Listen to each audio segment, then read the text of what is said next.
Bonjour tout le monde. Aujourd'hui, on va travailler sur les nombres complexes et dans cette première vidéo, on va travailler sur la forme algébrique d'un nombre complexe.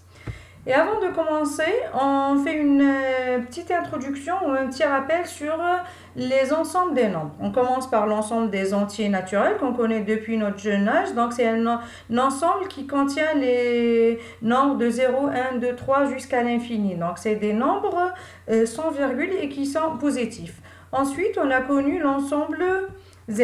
Donc l'ensemble Z, il contient l'ensemble N, donc c'est l'ensemble des entiers naturels plus ces entiers naturels avec le signe moins. Et ce qu'on appelle Z, l'ensemble des entiers relatifs.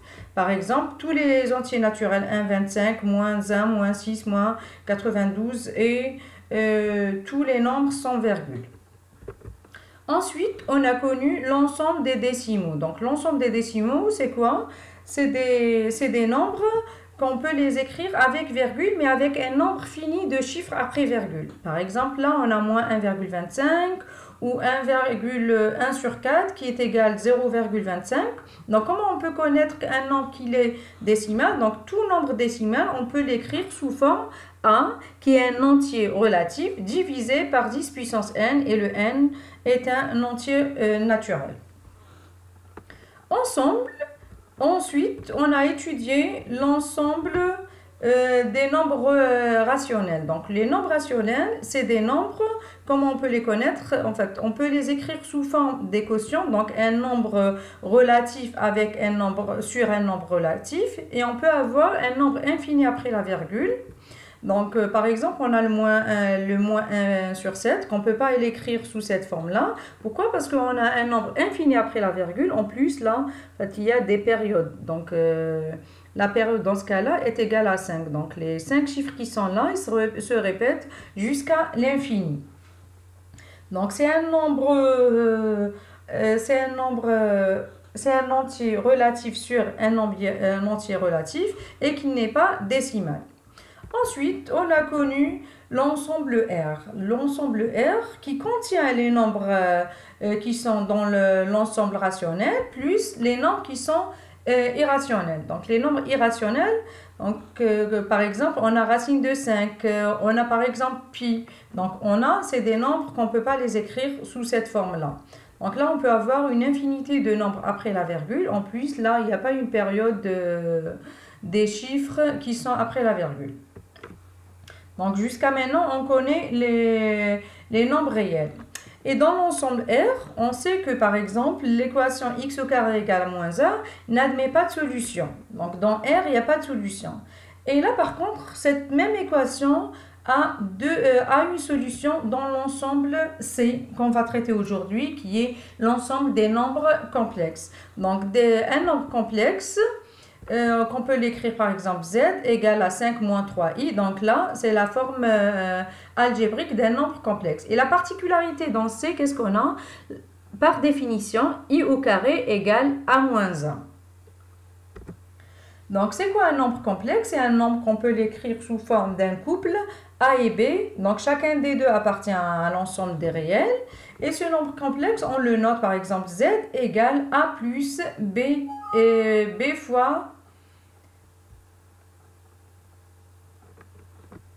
Et ce nombre complexe, on peut l'écrire sous la forme z égale a plus b fois i. Donc, ce qu'on a ici, c'est une écriture algébrique où ce nombre complexe est représenté par la forme algébrique. Et dans cette forme algébrique, on peut définir par A comme étant la partie réelle de ce nombre complexe et le B est la partie imaginaire du nombre complexe Z. Et un nombre complexe qui est écrit sous cette forme-là, on peut le représenter dans un plan complexe. Et ce plan complexe, comment il est défini? Il est défini en fait dans R carré. Donc, on a un axe des abscisses qui représente l'ensemble R. Et dans cet axe des abscisses, on représente la partie réelle d'un nombre complexe. Et on a là l'axe des ordonnées où on représente la partie imaginaire. Donc, par exemple, si on a le nombre z avec a comme partie réelle et b comme partie imaginaire, comment on peut le représenter dans cet ensemble? On fait juste la projection de cette valeur a et la valeur de bi. Ensuite, le point d'intersection, ça donne le nombre complexe z qui est égal à plus b fois i. On commence maintenant les exercices. J'ai pris comme exemple cet exercice. En fait, c'est un exercice où j'ai pris ces exemples. Par exemple, en fait, l'exemple que j'ai pris. On commence directement par cet exercice. Donc, j'ai pris quelques exemples d'une série d'exercices de l'USTHB. Donc, c'est des exercices de même type. On les trouve assez souvent. Et là, on a plusieurs expressions. Il y a le i un peu partout. Donc, des expressions avec des nombres complexes. Et la question, mettre les nombres suivants sous forme algébrique. C'est quoi la forme algébrique? Donc, tout nombre complexe, on peut l'écrire sous cette forme-là. Donc, a qui est un réel, plus le b qui est un réel, fois i. Donc, on va faire quelques transformations sur chacune des expressions suivantes pour retrouver au final ce qu'on a ici. Donc, cette forme algébrique. On commence par le premier exemple. Et là, qu'est-ce qu'on remarque ici? On a un nombre complexe fois un nombre complexe. Le résultat, c'est un nombre complexe. Et comment on peut l'obtenir? Simplement, on fait ici une double distributivité comme on a l'habitude de le faire depuis le collège. Et là, donc, on aura 3 fois moins 2, ensuite 3 fois moins 5, plus i fois moins 2 et plus i fois moins 5i. On simplifie ce qu'on a trouvé ici et qu'est-ce qu'on trouve? On trouve moins 6, moins 15i, moins 2i, moins 5i au carré. Là, on a un i au carré. Donc, par définition, dans l'ensemble C, qu'est-ce qu'on a? I au carré égale a moins 1. Qu'est-ce qu'on peut simplifier ici? Donc, le i au carré, on le remplace par moins 1. On a par exemple moins 15i et moins 2i. On peut les simplifier et ça nous donne moins 17i. Donc là, on aura moins 6, moins 17i, moins 5 fois le moins 1. Le moins 1, d'où il vient? Par définition, on a dit le i au carré égale à moins 1. Donc là, c'est bon, on a presque la forme algébrique. On a juste à simplifier le moins 6 avec le moins 5 fois moins 1 qui est égal à plus 5. Et on trouve le z1 égale moins 1, moins 17i. Donc on a réussi à écrire z sous forme algébrique d'un nombre complexe. Donc, on a fini avec le premier exemple. On passe à un deuxième exemple. Le deuxième exemple, qu'est-ce qu'on voit ici? On a en fait une fraction plus une fraction. Et dans les deux fractions, qu'est-ce qu'on a au dénominateur? On a un nombre complexe. Et dans la forme algébrique, il n'y a pas le i au dénominateur. Donc, comment on peut faire pour obtenir la forme algébrique? Il faut éliminer le nombre complexe au dénominateur. Donc là, on a le i au dénominateur, en plus il y a une partie réelle, donc il faut penser directement au conjugué d'un nombre complexe. Pourquoi on pense à ça? Bon, par exemple, si on prend le nombre complexe z qui est égal à plus bi, donc le conjugué de z, quand le note z bar, est défini par a moins bi. Pourquoi on fait ça?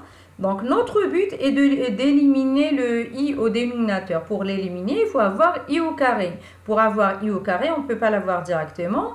Donc, il faut multiplier par le conjugué. Donc là, quand on multiplie le z par z bar, qu'est-ce qu'il nous reste? Donc, on aura la troisième identité remarquable qui est de la forme a plus b, le tout fois a moins b. Et on aura le a au carré moins b au carré. Donc, moins b au carré fois i au carré. Donc, i au carré, on l'a obtenu seul. Donc, on obtient un dénominateur sans le i. Donc, aussi ici, on peut le faire autrement. Par exemple, pour simplifier le z2, on peut d'abord mettre les deux fractions au même dénominateur. Après, on simplifie le résultat. Moi, j'ai préféré commencer par chaque fraction.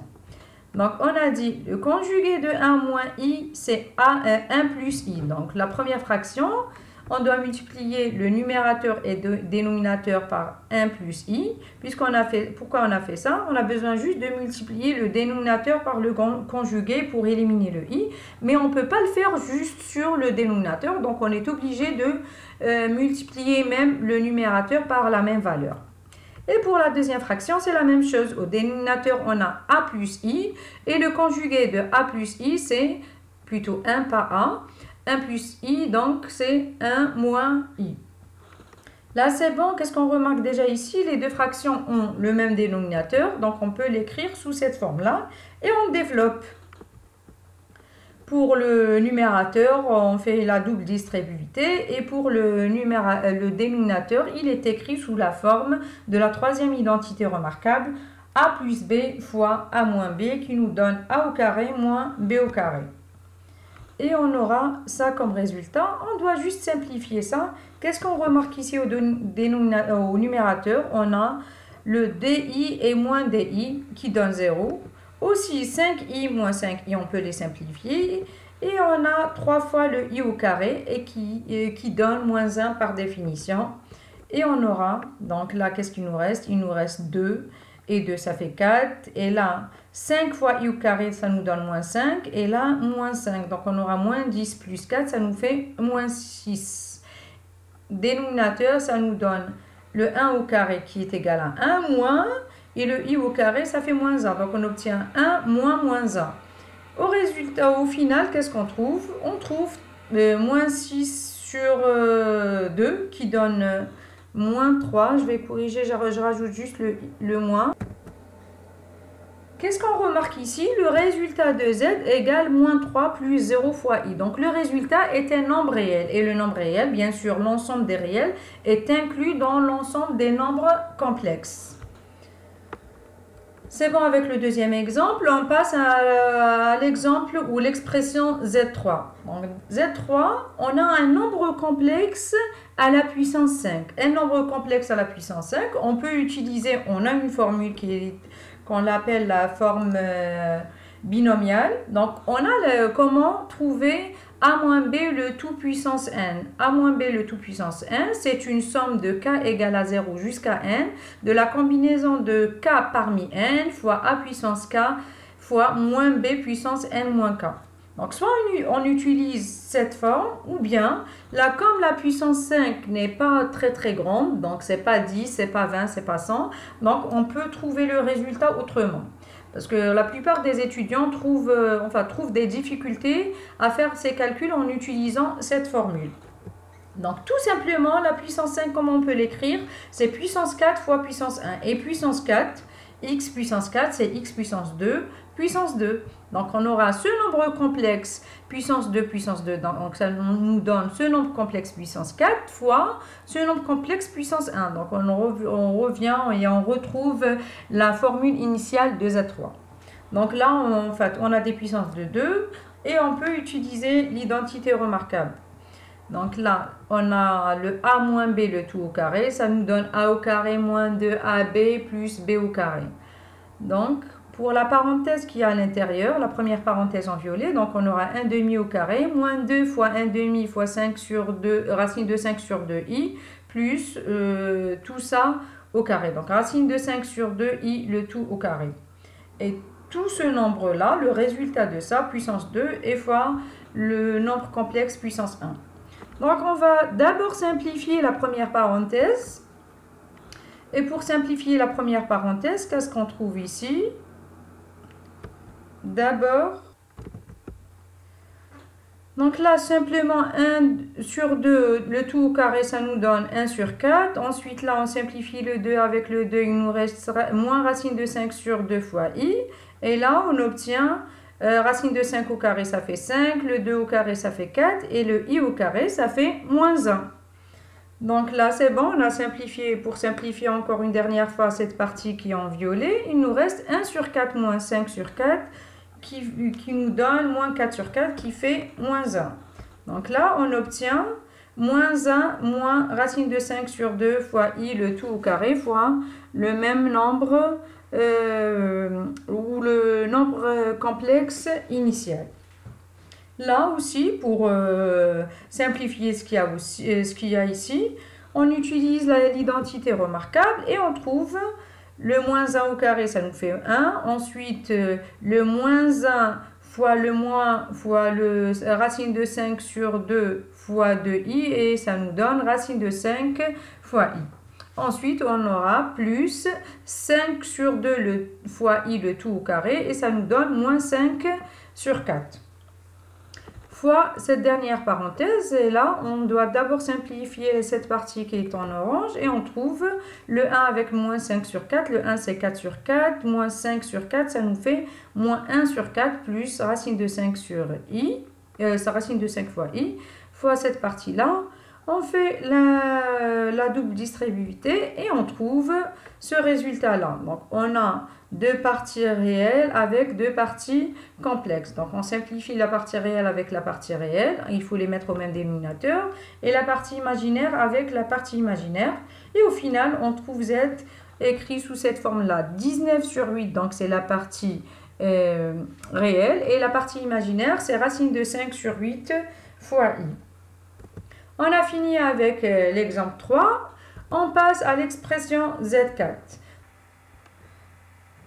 Là, il y a une petite modification dans le résultat. Alors, on a la partie imaginaire, donc racine de 5 sur 8 plus racine de 5 sur 2. Ça nous donne, il faut les mettre au même dénominateur. Donc, on aura la 4 racine de 5 plus racine de 5, le tout sur 8. Et ça nous fait 5 racine de 5 sur 8 et non pas racine de 5 sur 8.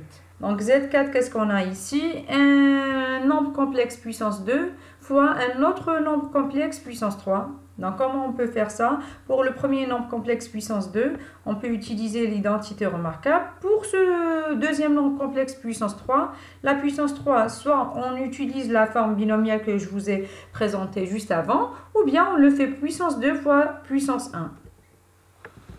Donc, pour la première parenthèse qui a la puissance 2, on aura racine de 3 au carré, moins 2 fois racine de 3 fois i, plus i au carré. Et le deuxième nombre complexe à la puissance 3, c'est ce nombre complexe puissance 2 fois le même nombre complexe puissance 1. Et là, qu'est-ce qu'on fait à l'étape suivante? La puissance 2, donc c'est une identité remarquable, on sait comment la calculer. Et n'oubliez pas, à chaque fois, on utilise le i au carré qui est égal à moins 1. Donc vous voyez, comme on a vu avant, c'est très simple, on fait juste des calculs qu'on connaissait avant. La seule particularité dans c'est i au carré égale à moins 1. Et donc là, à cette étape-là, qu'est-ce qu'on remarque? Soit vous faites la même chose, soit ce qu'on a remarqué ici, c'est que dans la première parenthèse et la deuxième parenthèse, on a le même nombre. Donc, moins 2 racine de 3i, et là, moins 2 racine de 3i. Ensuite, on a plus 2 et moins 2. Donc là, on obtient la troisième identité remarquable. Donc, la première parenthèse fois la deuxième parenthèse sont écrits sous la forme de a plus b fois a moins b. A plus b fois a moins b, ça nous donne a au carré moins b au carré. Donc là, on peut faire cette partie en rose puissance 2 moins la partie en bleu puissance 2. Donc là, on a cette partie puissance 2, donc on n'aura plus une partie imaginaire, donc, puisqu'on aura i au carré, et le i au carré égale à moins 1.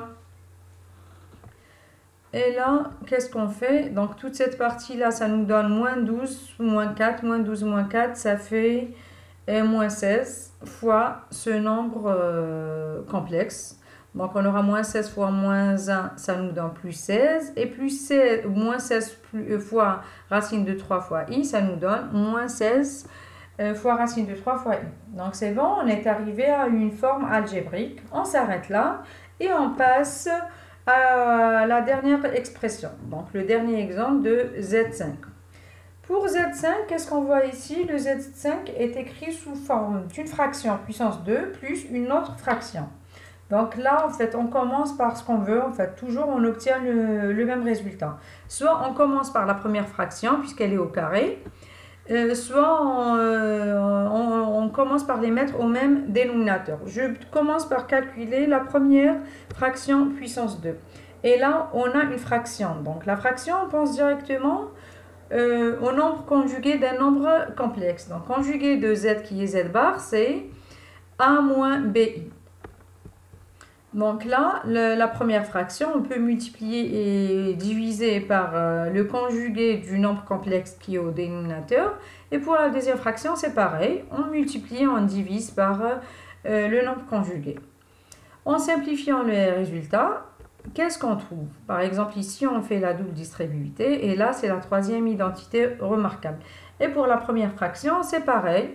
avant de calculer la puissance 2, on simplifie ce qu'il y a à l'intérieur et on obtient le 1 plus 3i sur 5 qui est un nombre complexe, le tout puissance 2, plus, là aussi on a pu obtenir un nombre complexe, puisque au dénominateur il n'y a pas de i. Donc là, on commence par ça et on obtient un nombre complexe plus un nombre complexe nous donne le nombre complexe qui est, comment on peut le calculer, c'est la partie réelle plus la partie réelle et la partie imaginaire plus la partie imaginaire. Donc là, on a simplement à simplifier ça avec ça et cette partie-là avec cette partie-là et on trouve ce résultat, le Z5 égale à moins 1 moins i, puisque le moins 8 avec moins 17, ça nous fait moins 25 sur 25 et moins 25 sur 25 ça nous donne moins 1 et là c'est pareil, on a plus 6 sur 25 moins 31 sur 25, moins 31 plus 6 ça nous fait moins 25 sur 25, moins 25 sur 25 c'est moins 1. Et avec cette, enfin, on a fini avec la forme algébrique. On se verra dans une prochaine vidéo où on va travailler sur la forme trigonométrique et la forme exponentielle des nombres complexes. On va même travailler sur la représentation des nombres complexes dans un plan complexe.